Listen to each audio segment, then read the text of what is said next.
अध्याय 19, जिसमें एक महत्वपूर्ण योजना पर चर्चा की जाती है और निर्णय लिया जाता है। यह एक ठंडी, गीली और हवा वाली रात थी जब यहूदी ने अपनी मोटी कोट को अपने सिकुड़े हुए शरीर के चारों ओर कसकर बटन किया और कॉलर को अपने कानों पर ऊपर खींचा ताकि उसके चेहरे के निचले हिस्से को पूरी तरह से ढक सके। वह अपने गुफा से बाहर आया। उसने सीढ़ी पर रुककर देखा कि दरवाजा पीछे से बंद और जंजीर किया गया है, और लड़कों की आवाजें सुनने के बाद जब तक उनके कदमों की आवाजें सुनाई नहीं दीं, वह जल्दी से सड़क पर उतर गया। जिस घर में ओलिवर को लाया गया था वह व्हाइट चैपल के पड़ोस में था। यहूदी ने एक पल के लिए सड़क के कोने पर रुककर संदिग्ध नजरों से चारों ओर देखा, सड़क पार की और स्पिटलफील्ड्स की दिशा में चल पड़ा। कीचड़ पत्थरों पर गहरा था और काले धुएं ने सड़कों को ढक रखा था। बारिश सुस्त तरीके से गिर रही थी और सब कुछ छूने पर ठंडा और गीला लग रहा था। ऐसा लग रहा था कि यहूदी जैसे व्यक्ति के लिए बाहर निकलने का यही सही समय है। जैसे ही वह चुपचाप चल रहा था, दीवारों और दरवाजों के शेल्टर के नीचे घुसते हुए भयानक बूढ़ा आदमी किसी घिनौने कीड़ा की तरह लग रहा था जो कीचड़ और अंधकार में पैदा हुआ था और रात को कुछ अमीर अवशेष की तलाश में निकला था। वह कई घुमावदार और संकीर्ण रास्तों से होते हुए बेथन ग्रीन तक पहुंचा, फिर अचानक बाईं ओर मुड़कर जल्दी ही गंदी और संकीर्ण सड़कों के जाल में फंस गया जो उस घनी आबादी वाले इलाके में बहुतायत में थीं। यहूदी स्पष्ट रूप से उस जगह से अच्छी तरह परिचित था जिसे वह पार कर रहा था, इसलिए न तो रात की अंधेरी परत उसे भ्रमित कर रही थी और न ही रास्तों की जटिलताएं। उसने कई गली मोहल्लों और सड़कों से गुजरते हुए अंततः एक गली में मुड़ गया जो केवल एक लैंप से रोशन थी। इस गली में एक घर के दरवाजे पर उसने दस्तक दी और जब दरवाजा खोला गया तो कुछ बुदबुदाते शब्दों के आदान प्रदान के बाद वह ऊपर की ओर बढ़ गया। एक कुत्ता गड़गड़ाया जैसे ही उसने कमरे के दरवाजे का हैंडल छुआ और एक आदमी की आवाज ने पूछा कि कौन है। सिर्फ मैं, बिल, सिर्फ मैं, मेरे प्यारे, यहूदी ने अंदर झांकते हुए कहा। फिर अपना शरीर अंदर लाओ, साइक ने कहा। लेट जाओ तुम मूर्ख जानवर। क्या तुम नहीं जानते जब शैतान ने मोटी कोट पहन रखी हो? ऐसा प्रतीत होता है कि कुत्ता मिस्टर फेगिन की बाहरी वस्त्र से कुछ हद तक धोखा खा गया था, क्योंकि जैसे ही यहूदी ने उसे अनबटन किया और एक कुर्सी के पीछे फेंक दिया, कुत्ता अपने कोने में लौट गया, अपनी पूंछ हिला हिला कर दिखाते हुए कि वह पूरी तरह से संतुष्ट था। खैर, साइक ने कहा। खैर मेरे प्यारे, यहूदी ने जवाब दिया। आह, नैन्सी। यह पहचान थोड़ा संकोच के साथ की गई थी, जैसे कि उसे इसके स्वागत पर संदेह था, क्योंकि मिस्टर फेगिन और उसकी युवा मित्र ने तब से मुलाकात नहीं की थी जब उसने ओलिवर के पक्ष में हस्तक्षेप किया था। सभी संदेह, अगर कोई था, जल्दी ही उस युवा महिला के व्यवहार द्वारा हटा दिए गए।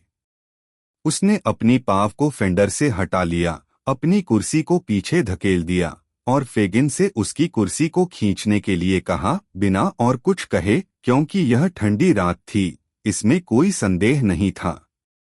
ठंड है, नैन्सी प्यारी, यहूदी ने आग पर अपने पतले हाथों को गर्म करते हुए कहा। यह ऐसा लगता है जैसे एकदम से अंदर से गुजर रही हो, पुराने आदमी ने अपनी तरफ इशारा करते हुए कहा। अगर यह तुम्हारे दिल में प्रवेश कर जाए तो यह बहुत ठंडी होगी, मिस्टर साइक ने कहा। उसे कुछ पीने के लिए दो, नैन्सी। जलाओ, जल्दी करो। इसे देखकर आदमी बीमार हो सकता है, उसकी पतली पुरानी काया को ऐसे कांपते हुए देखना जैसे कोई भयानक भूत कब्र से उठा हो। नैन्सी ने जल्दी से एक कैबिनेट से एक बोतल लाई, जिसमें कई बोतलें थीं, जिनकी विविधता से यह अनुमान लगाया जा सकता था कि उनमें विभिन्न प्रकार के तरल पदार्थ भरे हुए थे। साइक ने ब्रांडी का एक गिलास निकालते हुए यहूदी से उसे पीने को कहा। बस काफी है, काफी, धन्यवाद बिल, यहूदी ने कहा, गिलास को होठों से छूने के बाद नीचे रख दिया। क्या तुम डरते हो कि हम तुमसे बेहतर हो जाएंगे? साइक ने यहूदी पर ध्यान देते हुए पूछा। ओह! एक खर्राटे के साथ मिस्टर साइक ने गिलास को लिया और उसके बाकी बची सामग्री को राख में डाल दिया, फिर से खुद के लिए भरने के लिए, जो उसने तुरंत किया। यहूदी ने कमरे में चारों ओर देखा। जैसे ही उसके साथी ने दूसरा गिलास खाली किया, जिज्ञासा से नहीं, क्योंकि उसने इसे पहले भी कई बार देखा था, लेकिन एक असंतोषजनक और संदिग्ध तरीके से, जो उसकी आदत थी। यह एक साधारण फर्नीचर वाला कमरा था, जिसमें केवल अलमारी की सामग्री ही यह विश्वास दिलाती थी कि इसका निवासी कोई कामकाजी आदमी है, और देखने के लिए संदिग्ध वस्तुएं केवल 2 या 3 भारी डंडे थे, जो एक कोने में खड़े थे, और एक जीवन रक्षक जो चिमनी के ऊपर लटका था। देखो, साइक ने कहा, अपने होंठ चाटते हुए। अब मैं तैयार हूं। काम के लिए? यहूदी ने पूछा। काम के लिए, साइक ने जवाब दिया, तो जो कहना है कहो। चर्टसी के घर के बारे में, बिल, यहूदी ने कहा, अपनी कुर्सी को आगे खींचते हुए और बहुत धीरे से बोलते हुए।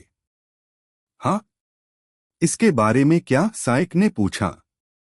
आह, तुम जानते हो मैं क्या मतलब है, मेरे प्यारे, यहूदी ने कहा।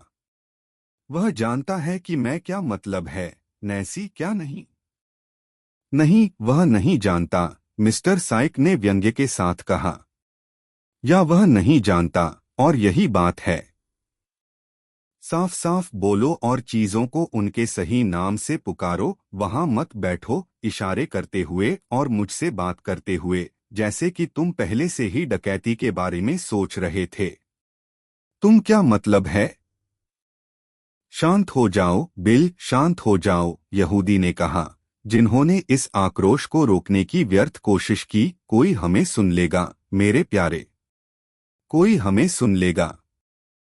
सुनने दो, साइक ने कहा, मुझे परवाह नहीं।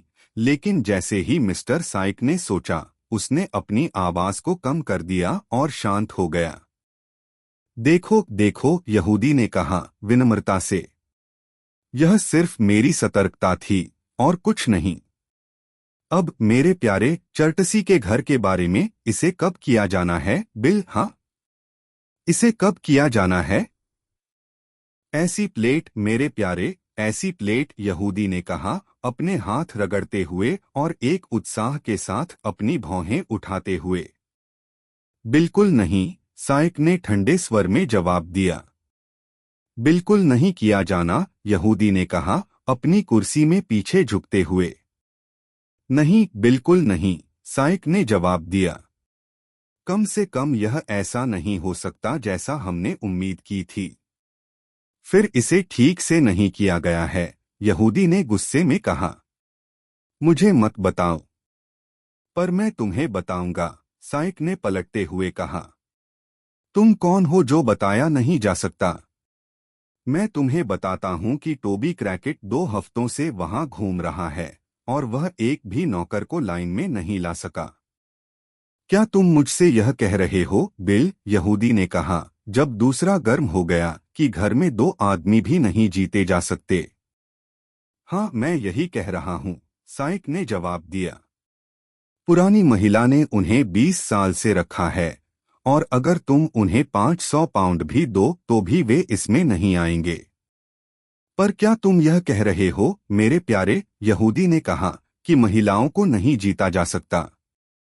बिल्कुल नहीं, साइक ने जवाब दिया। फ्लैश टोबी क्रैकेट द्वारा नहीं, यहूदी ने आश्चर्यचकित होकर कहा। सोचो, महिलाएं क्या हैं, बिल? नहीं, फ्लैश टोबी क्रैकेट द्वारा भी नहीं, साइक ने जवाब दिया। वह कहता है कि उसने नकली मूछें और एक पीली बनियान पहनी हुई थी, जबकि वह वहां घूम रहा था, और इसका कोई फायदा नहीं हुआ। उसे तावड़ी और सैन्य ट्राउजर आजमाने चाहिए थे, मेरे प्यारे, यहूदी ने कहा। तो उसने किया, साइक ने जवाब दिया, और वे भी दूसरी योजना की तरह बेकार थे। यहूदी ने इस जानकारी पर आश्चर्यचकित नजर से देखा। कुछ मिनटों तक अपने ठुड्डी को अपने सीने पर रखकर विचार करने के बाद उसने सिर उठाया और एक गहरी सांस के साथ कहा कि अगर फ्लैश टोबी क्रैकेट सही रिपोर्ट करता है तो वह डरता है कि खेल खत्म हो गया है।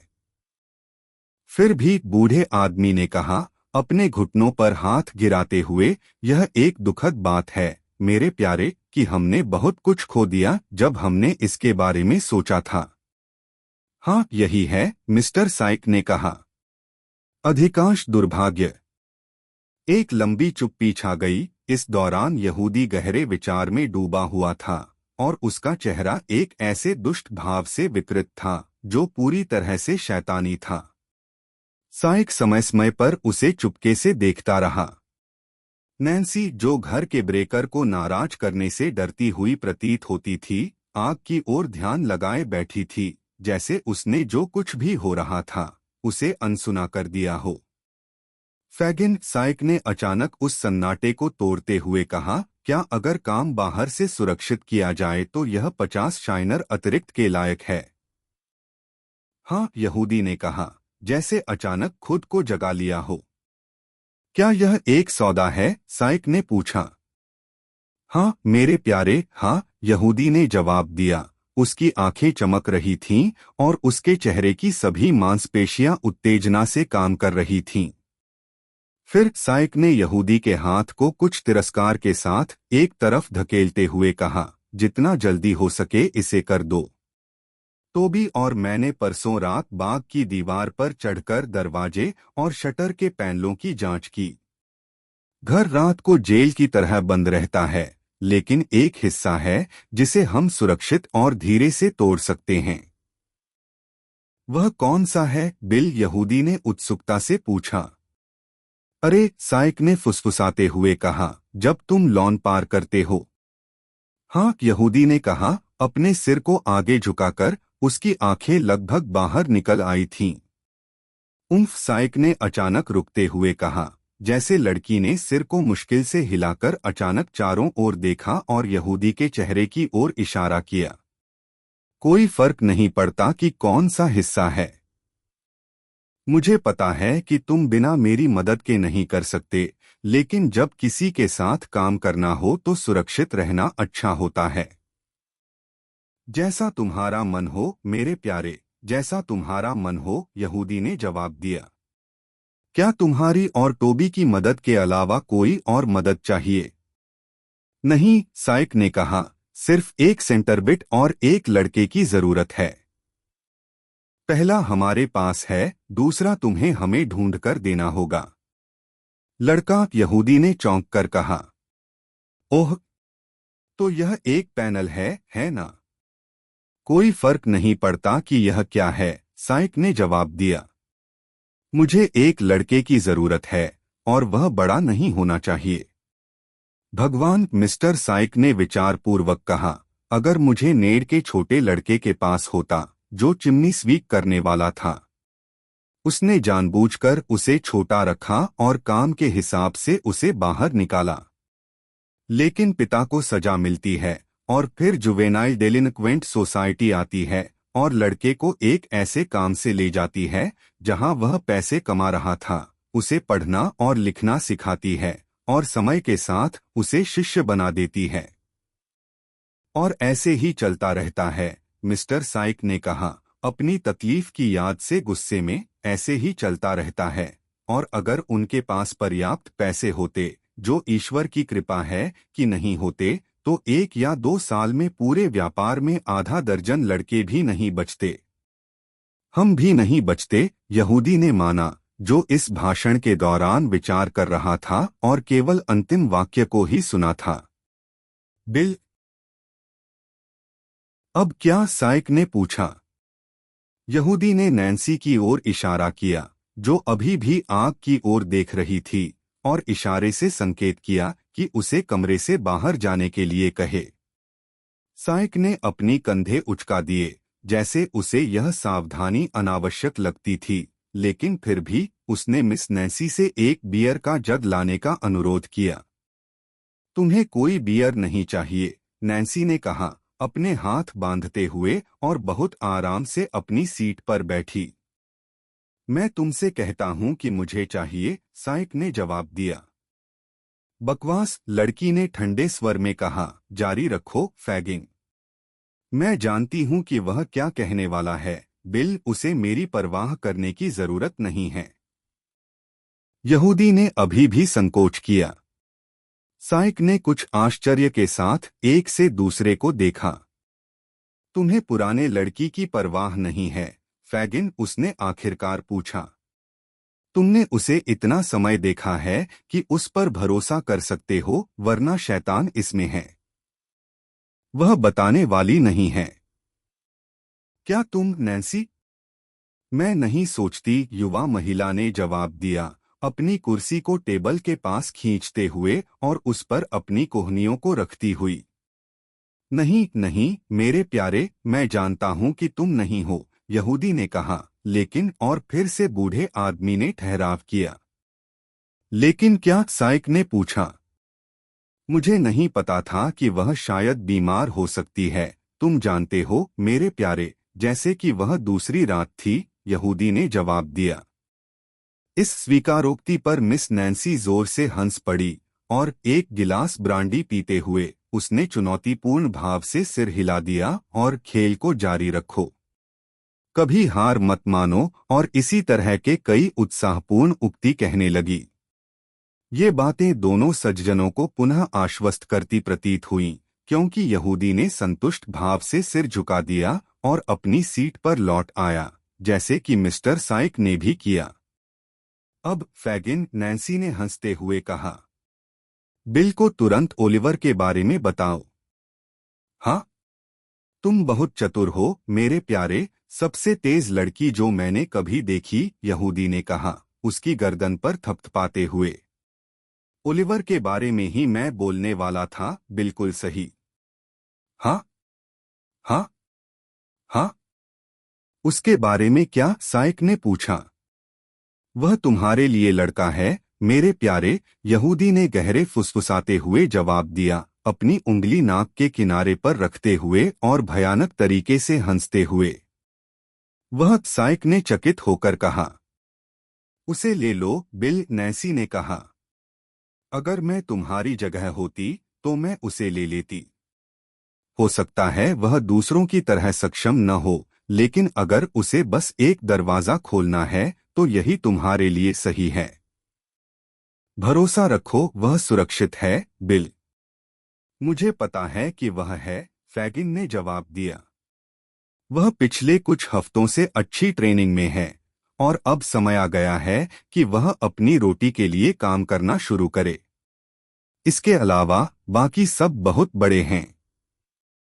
ठीक है, वह मेरी जरूरत के अनुसार आकार में है, मिस्टर साइक ने सोचा। और वह सब कुछ करेगा जो तुम चाहते हो, बिल, मेरे प्यारे, यहूदी ने बीच में ही कहा, वह खुद को नहीं रोक सकता। यानी अगर तुम उसे काफी डराओ। डराओ, साइक ने कहा। यह नकली डरावना नहीं होगा, ध्यान रखना। अगर काम के दौरान कुछ अजीब हुआ तो 1 पेनी के लिए आना है, 1 पाउंड के लिए आना है। तुम उसे फिर कभी जिंदा नहीं देखोगे, फैगिंग। इस पर विचार करो, इससे पहले कि तुम उसे भेजो। मेरे शब्दों को सुनो, लुटेरे ने एक क्रॉबार को संतुलित करते हुए कहा, जिसे उसने बिस्तर के नीचे से निकाला था। मैंने सब कुछ सोच लिया है, यहूदी ने ऊर्जा से कहा। मैंने उसे, मेरे प्यारे, बारीकी से देखा है। एक बार उसे यह महसूस करवा दो कि वह हमारे में से एक है। एक बार उसके मन में यह विचार भर दो कि वह एक चोर है, और वह हमारा है। हमारी जिंदगी के लिए हमारा है। ओहो, इससे बेहतर कुछ नहीं हो सकता। बूढ़ा आदमी अपनी छाती पर हाथ क्रॉस करके अपने सिर और कंधों को एक ढेर में घुमाते हुए खुशी से खुद को गले लगा लिया। हमारा, साइक ने कहा। तुम्हारा, तुम कहते हो। शायद मैं ऐसा ही कह रहा हूँ मेरे प्यारे, यहूदी ने तीखी हंसी के साथ कहा। तुम्हारा, अगर तुम चाहो, बिल। और क्या? साइक ने अपने प्रिय मित्र पर गुस्से से दांत पीसते हुए कहा। क्या वजह है कि तुम एक छोटे से बच्चे के लिए इतनी मेहनत कर रहे हो, जब तुम जानते हो कि कॉमन गार्डन में हर रात 50 बच्चे सो रहे हैं जिन्हें तुम चुन सकते हो, क्योंकि वे मेरे काम के नहीं हैं। मेरे प्यारे, यहूदी ने कुछ उलझन में जवाब दिया। उन्हें लेना सही नहीं होगा। उनके चेहरे ही उन्हें मुसीबत में डाल देते हैं और मैं उन्हें खो देता हूँ। इस लड़के के साथ अगर सही से संभाला जाए, मेरे प्यारे, मैं वो कर सकता हूँ जो 20 लोगों के साथ नहीं कर सकता। इसके अलावा यहूदी ने अपनी आत्माश्वस्ति को फिर से प्राप्त करते हुए कहा, अब वह हमारे पास है। अगर वह हमें फिर से लिखबेल दे सके, और उसे हमारी ही स्थिति में होना चाहिए। कोई फर्क नहीं पड़ता कि वह वहां कैसे पहुंचा, मेरे लिए यह काफी है कि वह एक डकैती में था। यही सब मुझे चाहिए। अब यह कितना बेहतर है, बजाय इसके कि हमें उस गरीब छोटे लड़के को रास्ते से हटा देना पड़े, जो खतरनाक होगा, और इससे हम नुकसान में रहेंगे। यह कब किया जाएगा? नैन्सी ने पूछा, साइक की किसी आक्रोशपूर्ण टिप्पणी को रोकते हुए जो उसने फैगिन के मानवता के नाटक को लेकर व्यक्त की थी। बिल्कुल, यहूदी ने कहा। यह कब किया जाएगा, बिल? मैंने टोबी के साथ योजना बनाई है। परसों रात, साइक ने रूखे स्वर में जवाब दिया, अगर उसने मुझसे इसके विपरीत कुछ नहीं सुना। अच्छा, यहूदी ने कहा, चाँद नहीं है। नहीं, साइक ने जवाब दिया। स्वैग लाने की व्यवस्था पूरी हो गई है ना? यहूदी ने पूछा। साइक ने सिर झुका दिया। और ओह हाँ, सब योजना के अनुसार है, साइक ने कहा, उसे रोकते हुए। विशेष विवरण की चिंता मत करो। तुम बेहतर होगा कि लड़के को कल रात यहाँ ले आओ। मैं सूरज उगने के 1 घंटे बाद निकलूंगा। फिर तुम चुप रहो और मेल्टिंग पॉट तैयार रखो, और यही सब तुम्हें करना होगा। कुछ चर्चा के बाद, जिसमें तीनों ने सक्रिय भाग लिया, यह तय हुआ कि नैन्सी अगले शाम को यहूदी के पास जाएगी जब रात हो चुकी होगी, और ओलिवर को अपने साथ ले आएगी। फैगिन ने चालाकी से यह भी कहा कि अगर ओलिवर काम के लिए अनिच्छा दिखाता है, तो वह उस लड़की के साथ जाने को ज्यादा तैयार होगा जिसने हाल ही में उसकी मदद की है, बजाय किसी और के। यह भी गंभीरता से तय किया गया कि गरीब ओलिवर को इस योजना के उद्देश्य के लिए पूरी तरह से मिस्टर विलियम साइक की देखरेख और जिम्मेदारी में सौंपा जाएगा, और यह कि साइक को उसे अपनी इच्छा अनुसार संभालने की छूट होगी, और कोई भी बुरा परिणाम या विपत्ति जो ओलिवर को सहनी पड़ सकती है, इसके लिए यहूदी जिम्मेदार नहीं होगा। यह समझते हुए कि इस समझौते को मान्य बनाने के लिए साइक की वापसी पर किए गए किसी भी दावे को महत्वपूर्ण विवरणों में फ्लैश टोबी क्रैकेट के साक्ष्य से पुष्टि और समर्थन की आवश्यकता होगी। इन प्रारंभिक बातों के निपटाने के बाद मिस्टर साइक ने ब्रांडी पीने की तीव्र गति पकड़ ली और एक खतरनाक तरीके से क्रॉबार लहराने लगा, साथ ही सबसे असंगत गाने गाते हुए अजीब और भयानक बातें भी बोलने लगा। अंततः एक पेशेवर उत्साह में उसने अपने घर तोड़ने के औजारों का बॉक्स दिखाने पर जोर दिया। जैसे ही उसने बॉक्स को लाकर खोला और इसमें मौजूद विभिन्न औजारों की प्रकृति और विशेषताओं की व्याख्या की, वह बॉक्स के ऊपर गिर पड़ा और वहीं सो गया जहां गिरा था। शुभ रात्रि, नैन्सी, यहूदी ने कहा, जैसे पहले खुद को ढकते हुए। शुभ रात्रि। उनकी निगाहें मिलीं और यहूदी ने उसे ध्यान से देखा। लड़की में कोई डर नहीं था। वह इस मामले में उतनी ही सच्ची और ईमानदार थी जितनी कि टोबी क्रैकेट खुद हो सकता था। यहूदी ने फिर से उसे शुभ रात्रि कहा और मिस्टर साइक के लुढ़के हुए रूप पर एक चुपके से लात मारते हुए सीढ़ियों से नीचे उतर गया। हमेशा ऐसा ही होता है, यहूदी ने खुद से बड़बड़ाया जैसे वह घर की ओर बढ़ा। इन महिलाओं की सबसे बुरी बात यह है कि एक बहुत छोटी सी बात पुरानी भावनाओं को जगा देती है, और सबसे अच्छी बात यह है कि यह कभी लंबा नहीं चलता। हाँ हाँ। आदमी और बच्चे के बीच एक सोने के बाग के लिए। इन सुखद विचारों से समय बिताते हुए मिस्टर फैगिन ने कीचड़ और दलदल से होते हुए अपने अंधेरे निवास की ओर बढ़े, जहां डॉजेर उसकी वापसी की बेसब्री से प्रतीक्षा कर रहा था। क्या ओलिवर सो रहा है?